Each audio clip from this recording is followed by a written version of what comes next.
There are a number of bodies for BYU at wide receiver, including a top three that looks very talented. Does BYU have an actual alpha at the position, and do they have the required depth that is going to be needed in the Big 12 Conference? We're examining all of that with Kody Epps on today's show. You are Locked On Cougars, your daily podcast on the BYU Cougars, part of the Locked On Podcast Network, your team every day.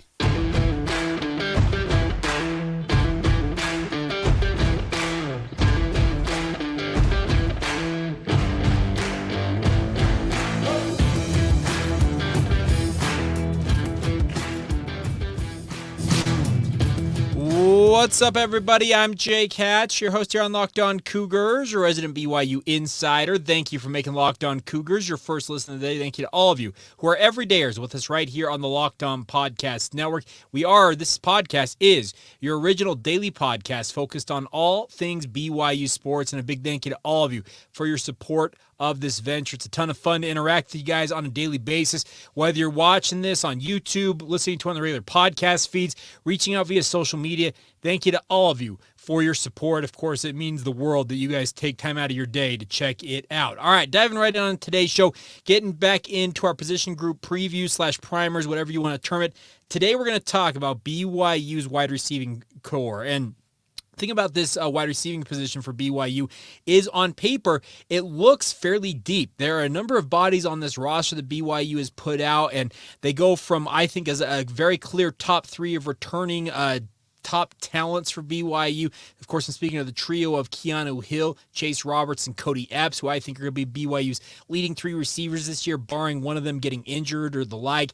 Now, the other question is, are the two transfers that have now come in via the transfer portal, speaking of Darius Lassiter as well as Keelan Marion, how will they slot in? Are they going to be part of the rotation right away? Will they start for BYU? That's another question to be asked about this position group. And then beyond that, do they have a 6th, 7th, 8th guy that they can count on if and when injuries will take their toll this season? No matter if they're season ending or a week-to-week deal, there are going to be injuries that BYU is going to have to absorb and obviously deal with. Do they have the guys there to solve all of that? So let's start off with what I think is the top question for BYU's wide receiving core, is who is going to be the quote-unquote alpha of this group? Who is going to be the guy that BYU is going to target? As I mentioned, I think there is a very clear top three for BYU of returning starters in Chase Roberts, Keanu Hill, and Kody Epps.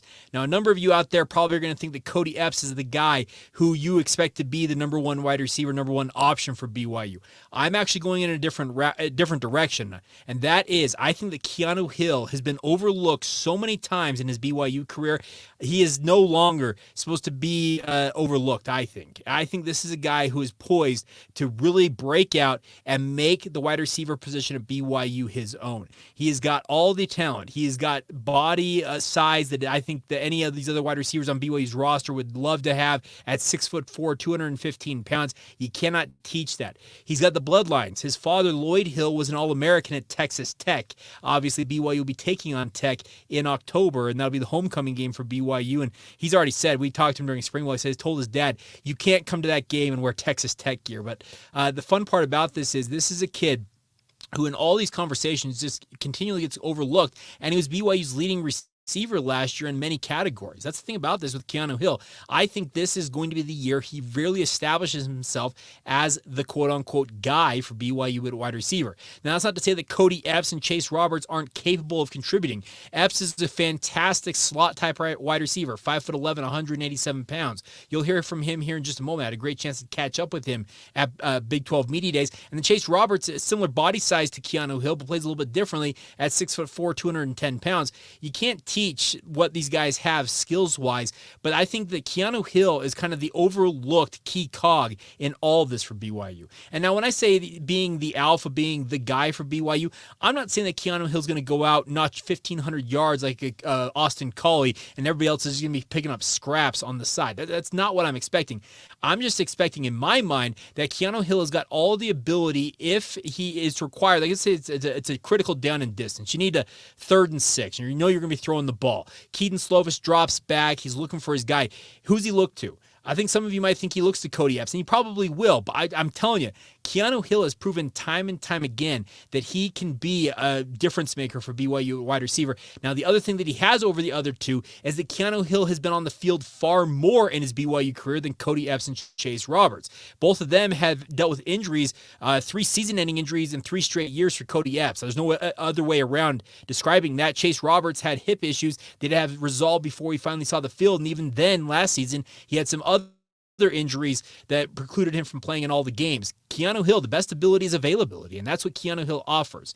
Now, those top 3, I think, will be BYU's main guys when it comes to the passing game. But they do have 2 transfers that have come in. Darius Lassiter, who will wear the number 5 for BYU, and Keelan Marion, who's going to wear the number 17. Both of them have had their moments in their college careers to this point. Darius Lassiter had a fantastic bowl game for Eastern Michigan in the famous Idaho Potato Bowl. Can he channel more of that and making that the more consistent version of himself with BYU? We'll have to wait and see. Keelan Marion has dealt with so many quarterbacks throwing the ball at UConn. It's actually a miracle he's had any type of production in many ways. He's just had so many people at quarterback for UConn during his time there, but he has proven that no matter who's been slinging him the rock, he's been able to be productive with it. He's obviously dealt with injuries in his own right during his career, but I think both of them factor in immediately as rotation pieces for BYU. I think those 5 players I've already listed probably are going to be your top 5 guys for BYU, barring one of them getting injured. But 5 wide receivers is not enough. BYU knows this. They've tried to get that quote-unquote quality depth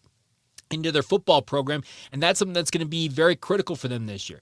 That's where guys like a Parker Kingston come into the mix. Now, the guys I've already mentioned, we have Kody Epps at 5'11", Keanu Hill and Chase Roberts at 6'4", Lassiter at 6'3", and Keelan Marion at 6 foot. So you got some good size at wide receiver, but Kody Epps is kind of the one outlier being under 6 feet tall for BYU and playing that slot position. But that's where I think a guy like Parker Kingston comes into the mix. At 6 foot, 180 pounds, I have it on very good authority that in pads, he was BYU's fastest player on the football field during spring camp. Should not come as any surprise considering this kid, when he was at Roy High School, was in the 100-meter finals his senior year in the Utah High School track and field championships. This is a kid who can absolutely fly. The nice part is Parker was having a very, very good spring camp before breaking his hand. He is fully healed, and he should be available day 1 of training camp. And I think he factors in probably the number 6 spot right away for BYU. So in theory, you have, I think, 6 very, very good options at wide receiver for BYU, but that does not even include the likes of like a Hobbs Nyberg, a Devin Downing, a Dom Henry, who was the breakout star of spring camp, Cade Moore, there are Talmadge Gunther. Geez, I look at this list, Koa Eldridge. They have all been able to show what they're capable of doing during spring camp, but training camp and actual game reps that will be coming up this season are going to be critical for these guys to establish themselves in the pecking order. They obviously need to go out and show what they're capable of and earn their coaches' trust during training camp, and then if they're given opportunities in game, don't muff it. Don't screw it up, because that might be your one and only chance to impress a guy like Fesi Sitake. Fesi Sitake, is BYU's wide receivers coach, is very exacting. He wants guys doing things the right way. BYU's wide receiver production over the last few years has seen an uptick, and a lot of it goes to, I think, the coaching of a guy like Fesi Sitake. He is a perfectionist when it comes to making sure his wide receivers know exactly what they're needing to do, how to do it, and obviously expecting them to go out and perform to the level of their capability. So I like the names on this list. I really do. I think top to bottom, you've got a nice core of wide receivers. You also bring in some freshmen who I think have a lot of promise down the road. JoJo Phillips was a very celebrated recruit for BYU coming in. He's 6'5". He's the tallest of all the wide receivers on BYU's roster. 6'5", 190 pounds, former basketball player at Sierra Canyon High School, rubbing shoulders with the likes of Bronny, LeBron James Jr., down there at Sierra Canyon.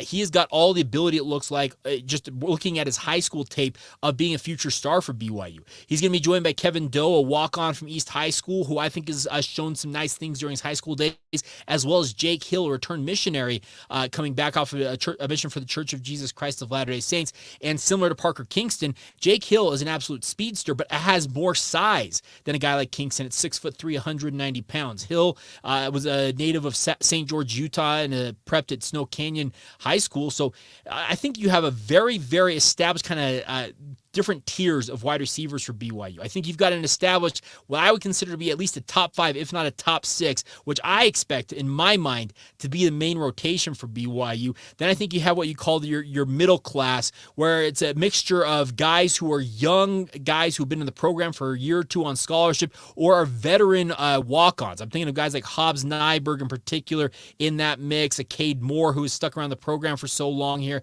Other guys that are in that mix would include Dom Henry, like I said, who is a spring camp superstar. We'll see if he can translate that to training camp and games this fall. And then I think you have the incoming freshmen, who I think you'll probably be looking at them making an impact maybe on special teams, getting some time later on in the year without burning their red shirts, playing in those 4 games they can be allotted while keeping that red shirt intact. So I'm very intrigued with the wide receiver position. Like I said, I want to see one of these guys move out and really establish themselves as the lead guy, like Apuka Nakua was a year ago, or guys like not Chase Roberts, Cody Hoffman back in his heyday, Austin Collie.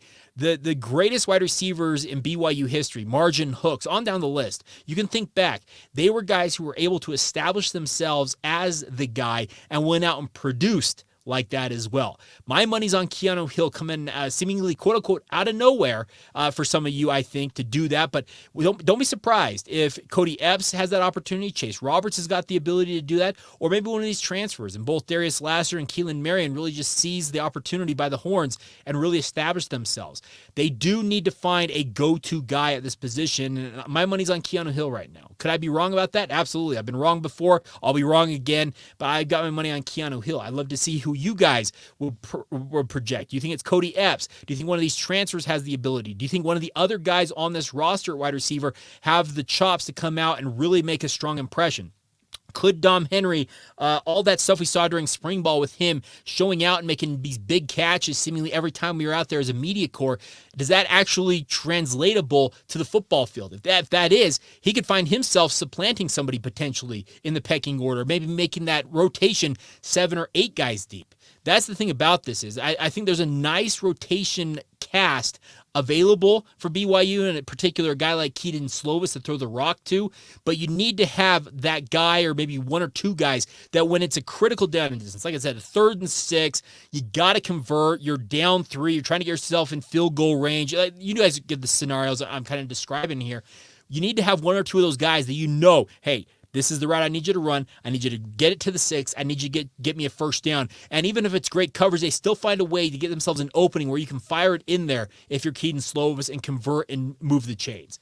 You need to have some of those guys establish themselves, and we'll see. It's going to be a very, very fun training camp with these wide receivers because I think there's a lot of talent top to bottom in this group. The question for me will be, okay, I think I have what in my mind is 6 guys who I think are the established rotation going into training camp in my mind. Can somebody else or some people else, I'm trying to say that correctly, some other bodies, I guess I should say, can they go out and make a big enough impression that they force their way into the conversation for that rotation? And we all know that iron sharpens iron. It's the old adage that's used all the time by coaches in football. Well, this is going to be a wide receiving core that's absolutely going to be tried and tested, and they all will have to establish themselves in that pecking order, that depth chart very early on in training camp, and obviously prove it out on the field against Sam Houston State and on down the list as BYU begins play in the Big 12 Conference. All right, coming up here in just a minute, you're going to hear from Kody Epps. Had a great conversation with him at Big 12 Media Day. Enjoyed really getting to know a little bit more about what he's been doing this offseason to establish himself, keep himself more healthy this year. As I mentioned, he has suffered 3 straight season-ending injuries. Can he avoid that for a 4th year in a row? We'll get to that conversation coming up here in just a moment. Now, first, a word on our friends over at LinkedIn. These days, every new potential hire, can feel like a high-stakes wager for your small business. You want to be 100% certain that you have access to the best qualified candidates available, and that's why you guys need to check out LinkedIn Jobs. LinkedIn Jobs helps you find the right people for your team faster and for free. And the most important part about this, my friends, is you can access millions of candidates via LinkedIn. That's the best part about this. You can post a free job posting with our friends at LinkedIn Jobs and do it very quickly. All you got to do is fill out that posting, add your job in the purple hashtag hiring frame to your LinkedIn profile to help spread the word that you're hiring. Simple tools like screening questions make it easy to focus on the best candidates candidates available to you with just the right skills and experience. You can quickly prioritize who you'd like to interview and ultimately go on and hire. It's why small businesses are rating LinkedIn Jobs #1 in delivering quality hirers versus leading competitors. And you can get started today by going to LinkedIn Jobs to help you find that qualified candidates that you want to talk to faster. Post that job for free at linkedin.com/lockedoncollege. That's linkedin.com/lockedoncollege to post your job for free. Terms and conditions apply. Thank you once again for making Locked On Cougars your first listen of the day. Thank you to all of you who are everydayers with us right here on the podcast. Coming up on tomorrow's show, we continue our look at all these different positions for BYU. On tomorrow's podcast, we're going to flip back over to the defense. We're going to look at BYU's linebacking core. Now, this is a linebacking core that I think has got some stars that are on that side of the football who can make big plays in game. Can they be consistent? Can they stay healthy? And can one high-profile impact transfer completely change the trend? The fortunes of BYU's defense. We'll talk about all that tomorrow, and obviously a one-on-one conversation I have with Ben Bywater, one of those linebackers, on tomorrow's podcast as well. Time now to let you guys hear from Kody Epps. Had a great conversation with him talking all things BYU football, what he's been doing this offseason to get himself ready for the upcoming year. He tries to explain exactly what he knows, the dirty P. If you listen to Monday's podcast with Keaton Slovis, you know that I got the tip of what the dirty P was referring to from Kody Epps. He talks about that in this interview. So without further ado, here you go, Kody Epps with myself right here on Locked On Cougars. We're here at Media Day. What's the experience been like? We're getting towards the end of the first day. So. I know. It's been a great time meeting different people, having different conversations.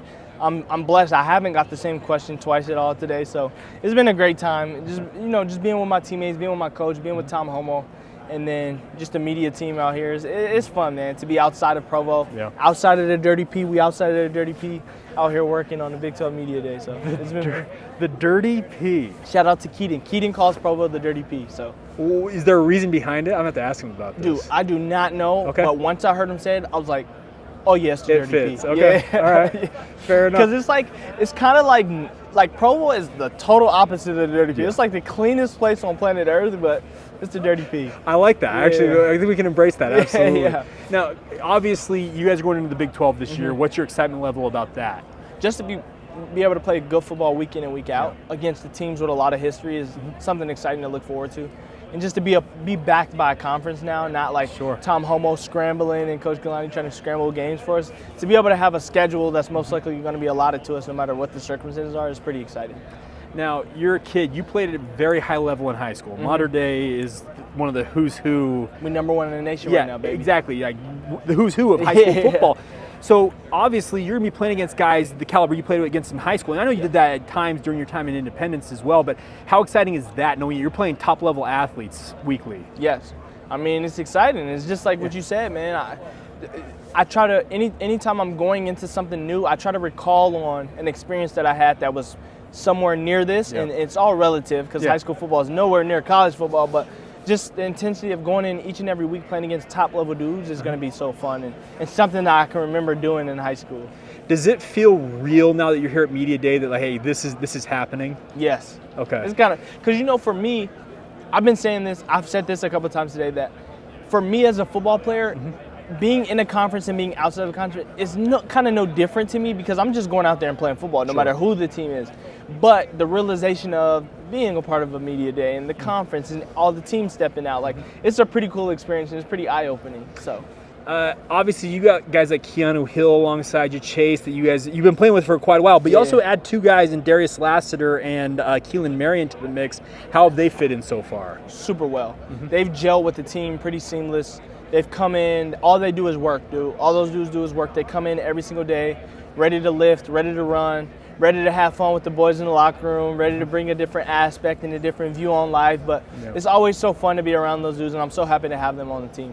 What's it been like working with Keaton in particular? Dude, it's amazing.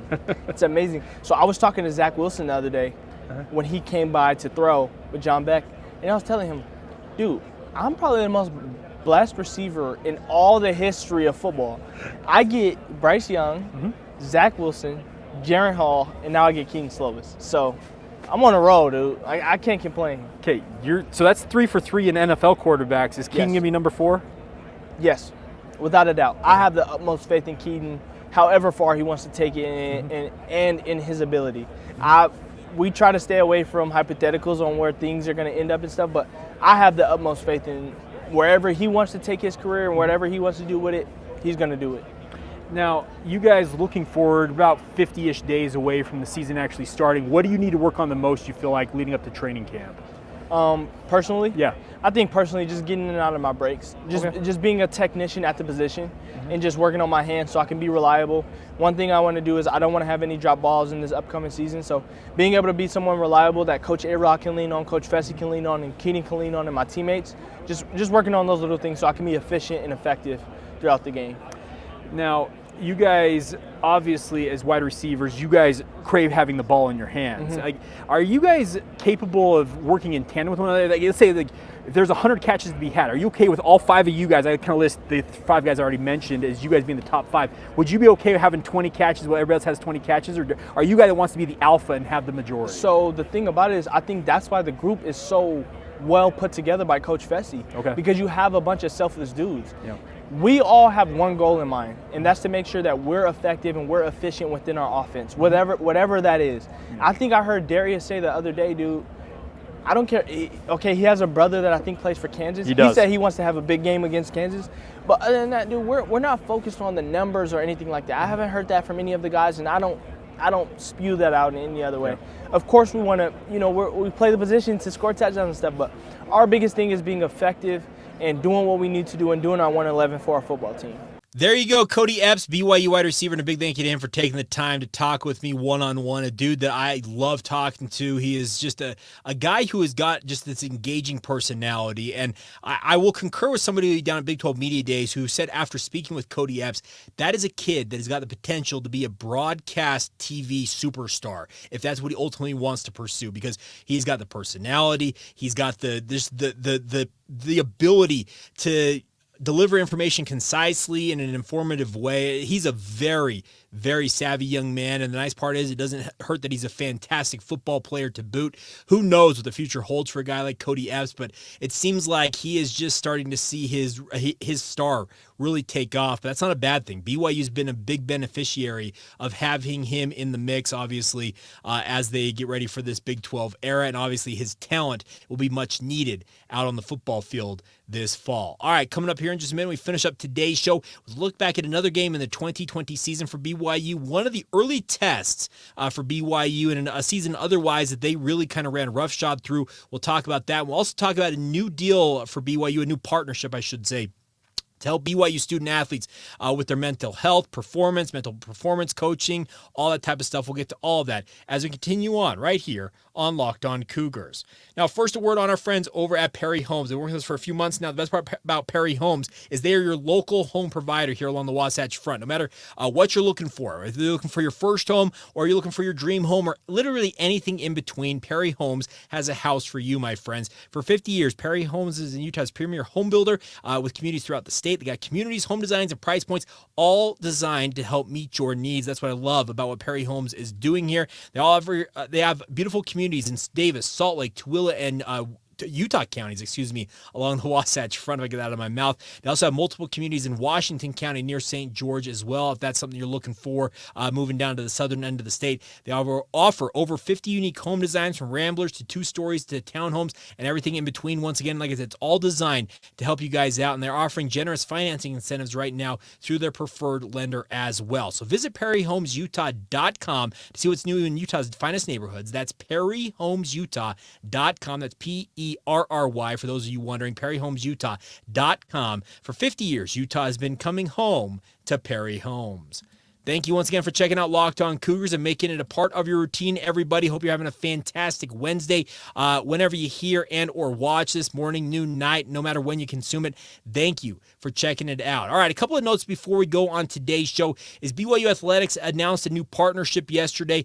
They are going to be working with Ampelis, a Utah-based company and provider of holistic human performance solutions. They've entered a multi-year partnership with BYU Athletics to deliver comprehensive mental health and mental performance services to student athletes and coaches. This is not just BYU football. This is across the entire athletic department. The best part about this is it's got a unique flair. As I said, it's a Utah-based company, have got coaches, doctors, and the like, psychologists, all that stuff, working here along the Wasatch Front to help out BYU student athletes. And the best part is they've got a former Cougar football player really helping lead the way here, and that is Braden Brown, the former BYU tight end / offensive tackle. I think he started, 40 some odd games of the 52 he played in his career. This was a guy who was an absolute just Iron Man when it came to playing football for BYU. Speaking of Braden Brown, from 2009 to 2012, he is going to be leading things alongside Matt Moore. Funny enough, Matt and I are old friends. Let's just put it that way. He and I grew up together, went to high school together, have played many rounds of golf together, and I'm going to try and get Matt on the podcast to kind of explain exactly what Ampelis is trying to do here with BYU athletes. But it's good to see BYU working on this stuff. It's become a very, very critical thing in this. Many of you might know the name Riley Jensen. He comes on my radio show on the KSL Sports Zone quite regularly, does something similar to this with his own consulting firm, Mental Performance Coaching. And Riley talks about how important it is to have athletes in the right mindset to really help them break through what might be some mental barriers for them. And it's absolutely critical stuff. And I appreciate BYU looking at this and being kind of forward thinking on this. And obviously having a former BYU football player like a guy like Braden Brown in the mix, as well as Matt Moore, a guy who grew up here along the Wasatch Front, for them to be working hand in hand with BYU athletics, I think is a home run addition in terms of a partnership here for BYU. So wishing them nothing but the best, and obviously hoping it has a beneficial relationship and obviously benefits BYU athletes first and foremost, also the coaches, when it comes to their performance on the field or whatever their field of play. I don't know how to describe that accurately, but looking forward to seeing the positive contributions that they can make.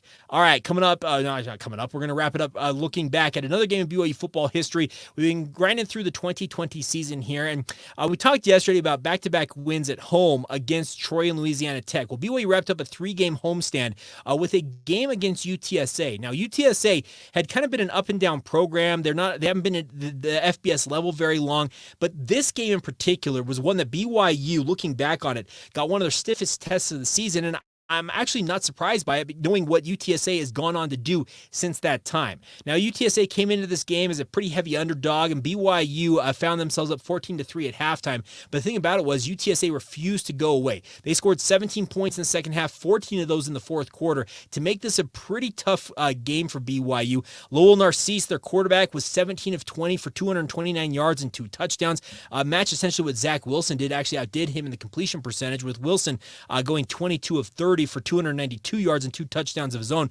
Really the big difference, it felt like, in this game for BYU was their ability to really control the ground game in this. UTSA only ran for 72 yards in this game, whereas BYU ran for 178, and that really helped BYU kind of salt away this game. Tyler Algier had a phenomenal performance. 19 carries, 116 yards, and 1 touchdown. Zach Wilson added another rushing touchdown in this game as BYU just got a win that I think was much more difficult than anticipated it being. Now, what UTSA has become in the years since, I think in many ways you can look back to that 2020 season and kind of see the kind of the building blocks of what UTSA has started to build with their coaching staff. I really like what UTSA is doing. That's the thing about this, is I actually think that what they have done with their program, because like I said, they have not been at the FBS level very long. Their coaching staff is something that you look at and say, okay, this is an interesting situation. Now, Jeff Traylor is their coach, and he was the coach back in 2020, and he's slowly but surely kind of built UTSA into what they are.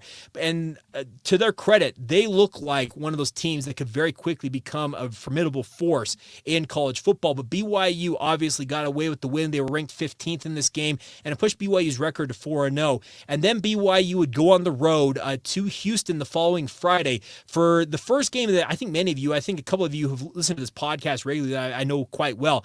You guys made the trip to Houston because it was actually one of the first games, if not the first game, that BYU was able to actually have fans in attendance. Houston, the state of Texas, had some more lenient ability to get fans into the stands, and the ability to see BYU and Houston square off. Well, we'll talk about what ended up being a pretty crazy game, because it started with a bang. BYU fell behind and then rallied in a big way in a game against Houston. We'll talk about that one on tomorrow's edition of Locked On Cougars. So that's going to do it it for this edition of the podcast. A big thank you to all of you for your support of the podcast, as always. Cannot thank you guys enough for the kind words. By the way, the pointed criticisms at times, helpful criticism, I appreciate any and all feedback you guys give. I truthfully do. And anything you guys got for us, feel free to reach out anytime. Drop us a note in the YouTube comments. Drop us a note on social media. Email me, lockedonbyu@gmail.com. We'll do a mailbag on Friday if you want to start getting your questions in for that. A couple of you have already submitted questions. I've actually got those in the hopper already, but nonetheless, a big thank you to all of you for making Locked On Cougars your first listen of the day, and thank you to all of you once again who are everydayers with us here on the podcast as well. Until tomorrow, have a great rest of your day, my friends. This has been the Locked On Cougars podcast. See ya.